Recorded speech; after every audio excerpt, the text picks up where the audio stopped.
This is Sonos' first Bluetooth headphones and it's going to launch on the 5th of June. We managed to get our hands on it much earlier, and in this video, we are going to check it out. We're going to do a first impressions, do a quick review, and to see whether this headphone is actually worth its price. Now, because we got this headphone just a few days prior to its launch, we didn't manage to go very in-depth into the audio quality and its features, but we did spend at least 24 hours listening to music on this headphone. So for this video, we're going to check out its build quality, we're going to check out its audio, we're going to check out its features, and of course the companion app that comes with these headphones. So what you're getting out of the box, it's actually a pretty simple unboxing. You're going to get a travel case which has a magnetic pouch-like thing for you to store the cables, the headphone itself of course, two cables, one is a Type-C to Type-C and the other is a 3.5mm jack to a Type-C. So it pretty much covers every device that you might have. And now let's talk about the design. This has got to be one of the most prettiest headphones in the market right now. It's somewhat similar to Apple's AirPod Max in some sense. I really love the minimalistic nature of these headphones. You have tags on the cup and it's not laced with silver or anything fancy like that. And the buttons are placed towards the back of the cups. So from the front, you see nothing but just the cup. And speaking about buttons,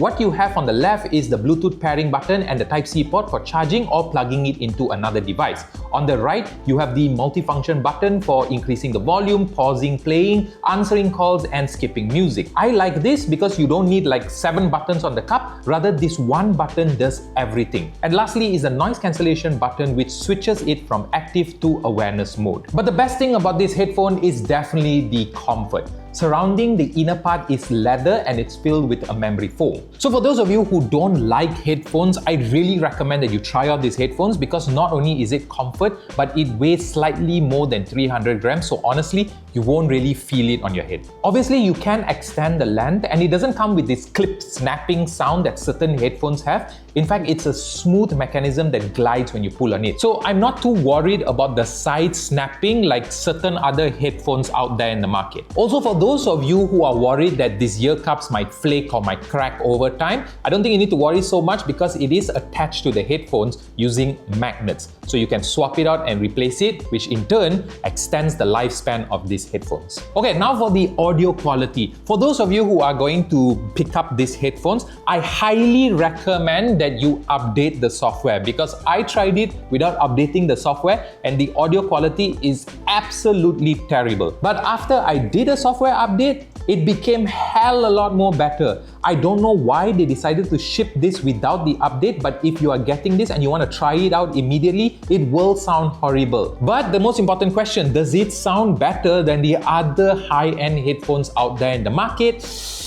Not really. I think that the bass is quite nice, but it's not as thumpy as I would like it to be when it comes to certain genres, but I do enjoy the rumble that it produces. It's definitely not muddled as well. The mids, however, it's slightly on the weaker side because it does feel like it gets covered by the bass and trebles. But for the trebles, however, it does feel very refined. The clarity is definitely there, but in certain songs, you can feel a bit of sharpness when it comes to the cymbals or, for example, loud vocals, but it doesn't really happen in a lot of music that we were trying out. And the trebles are probably the best aspects of this phone. And speaking about genres, I did try it on multiple different music like indie, rock, electronic, and jazz. I found it to be the best when listening to jazz, but where it lacks is probably in the electronics and the rock music, mainly because I just feel like the bass is not deep enough to get the, for lack of better word, the vibes. Also, just to let you guys know that I tested this on Apple Music exclusively with the lossless quality, but it does support aptX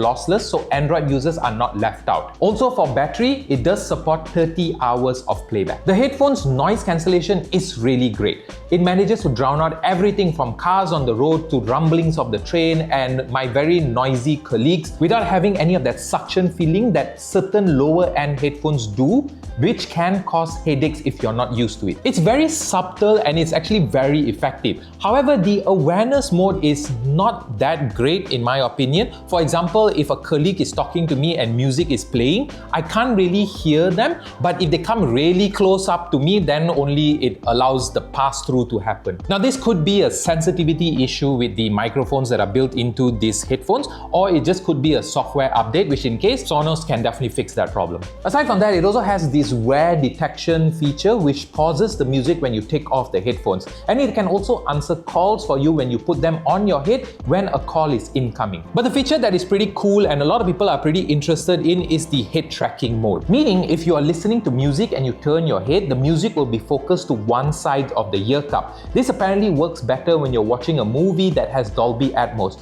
I tried it out with Apple TV and you do get that nice feeling as though the audio is moving all around. But is this feature really something worth shouting out about?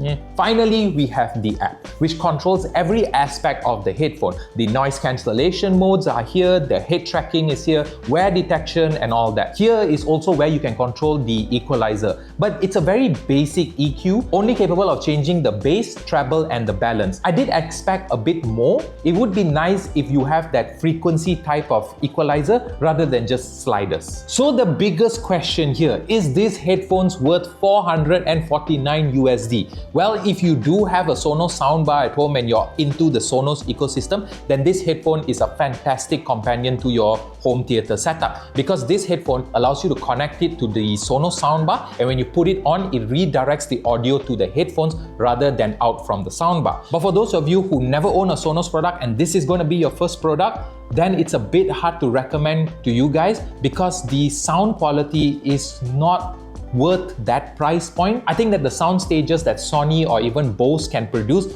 is much better than what this headphone can do. But once again, if you're looking for a headphones that is probably the most prettiest out there in the market, that supports Dolby Atmos, that works perfectly fine with lossless audio quality, especially with Apple Music, then this is something that you can definitely consider. But let me know what you think about Sonos's first headphones out in the market down in the comments below. And while you're there, don't forget to like, don't forget to share, don't forget to subscribe, and I'll see you in the next video.